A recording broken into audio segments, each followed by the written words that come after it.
Há quase 200 anos, nasceu um homem na Escócia chamado David Livingstone. E quando ele se tornou um moço, ele sentia um desejo muito grande de ir pregar para as tribos na África, sair do seu país e ir para o continente africano. Ele sentia o coração arder de amor pelas almas e ele pensava, é o Espírito Santo que está me dando essa chamada, esse amor pelas almas africanas, eu tenho que ir para lá. E na igreja ele se apaixonou por uma moça e ele disse, tenho certeza que a minha chamada é para a África, eu irei embora, eu não vou te levar para um lugar daquele. E a moça também apaixonada disse, aonde quer que tu fores, eu também irei.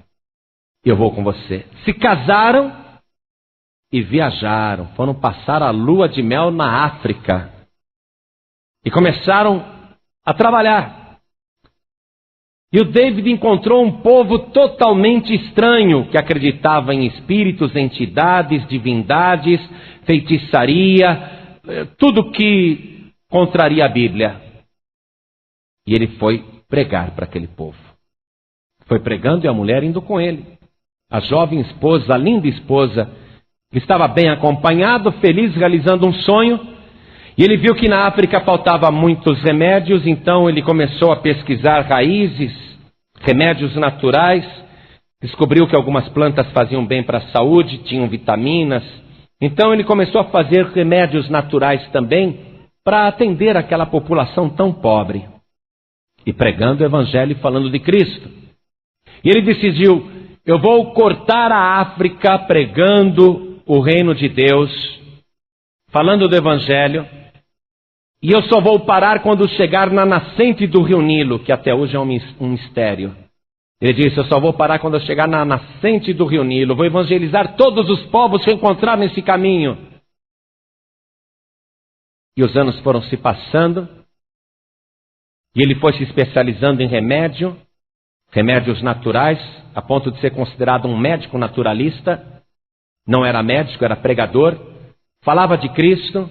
Era auxiliado pela mulher, não tinha filho, continuou evangelizando, mas um dia a mulher dele pegou uma febre, mas uma febre tão forte, ela delirava, tremia, e ele queria que ela sarasse, e ele dava os remédios naturais que ele sabia que eram bons, e não adiantava nada.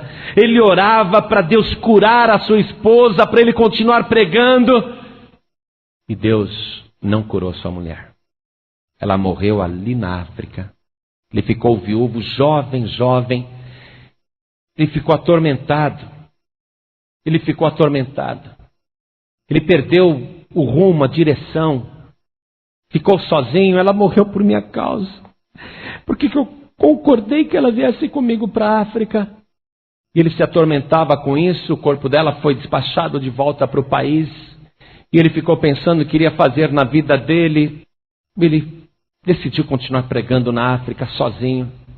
E continuou anos e anos pregando e subindo, querendo encontrar a nascente do rio Nilo, subindo a África.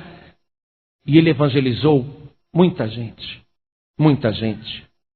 Aí deram por falta do David Livingstone.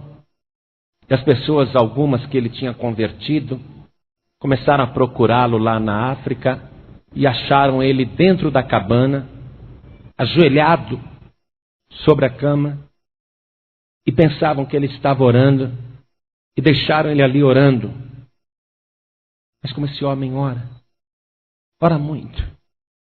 E foi passando, mas ele ora muito, ele não para comer, ele não para se alimentar, não para beber uma água, como ele ora muito. Quando entraram lá no quarto para chamá-lo, ele não respondia. Chegaram perto e ele estava morto na posição de oração. Morreu falando com o Senhor que ele havia anunciado na África. O que ele estava dizendo naquela oração, quem sabe? Só Deus. Os africanos ficaram tão comovidos com a morte daquele homem de Deus que disseram, nós vamos ter que mandar o corpo dele de volta para o seu país, mas nós não podemos ficar sem uma parte dele. Ele amou a África. Amou acima de tudo, amou a cada um de nós. Nós vamos tirar o coração dele.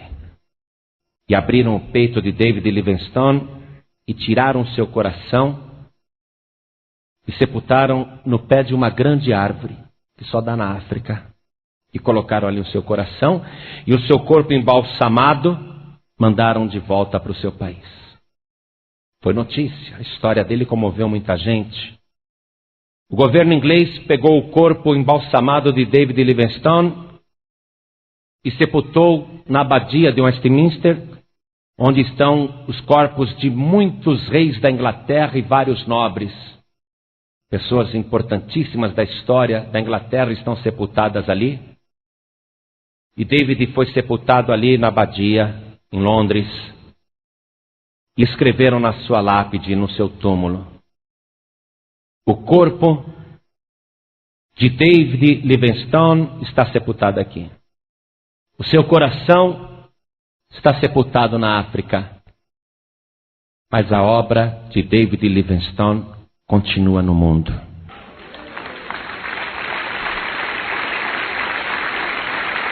Durante muito tempo,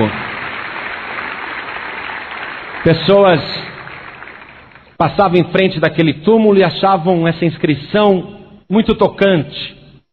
E essa inscrição acabou despertando vocação em outros jovens para pregarem o Evangelho na África, percorrendo os mesmos caminhos que David Livingstone havia percorrido.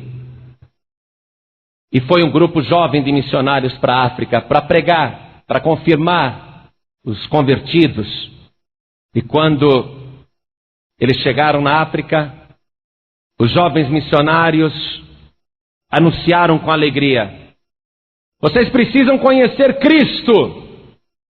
Cristo ama a África. E os africanos disseram: sim, nós sabemos que Cristo ama a África. O seu coração está sepultado aqui. E os missionários disseram: não, vocês estão entendendo mal. Deve ser algum problema de linguagem.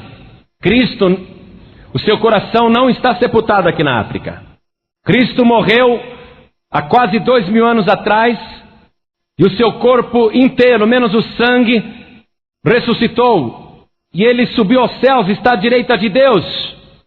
E os africanos disseram: sim, sabemos disso.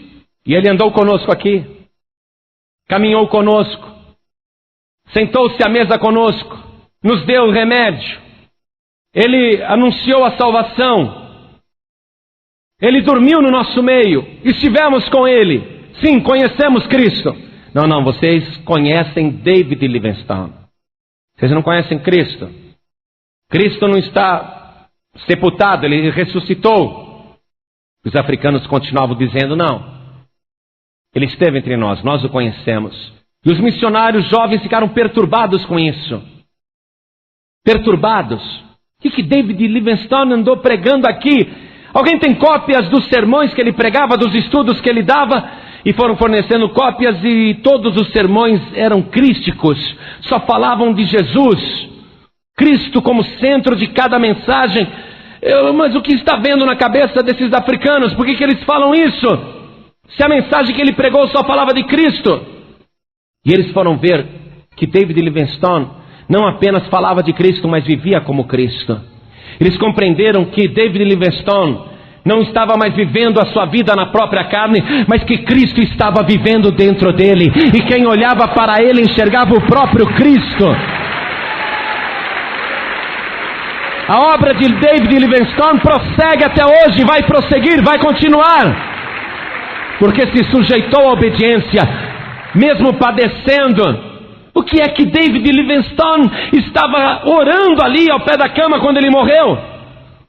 Eu posso te dizer, você quer ouvir? O que você mesmo diria, o que eu mesmo diria, ajoelhado ali: meu Deus, eu vim para a África, o que foi que eu fiz de bom nesse país? Deixei tanta gente para trás, estou sozinho, minha esposa morreu aqui na África, fiquei viúvo. Meu Deus, o que foi que eu fiz aqui?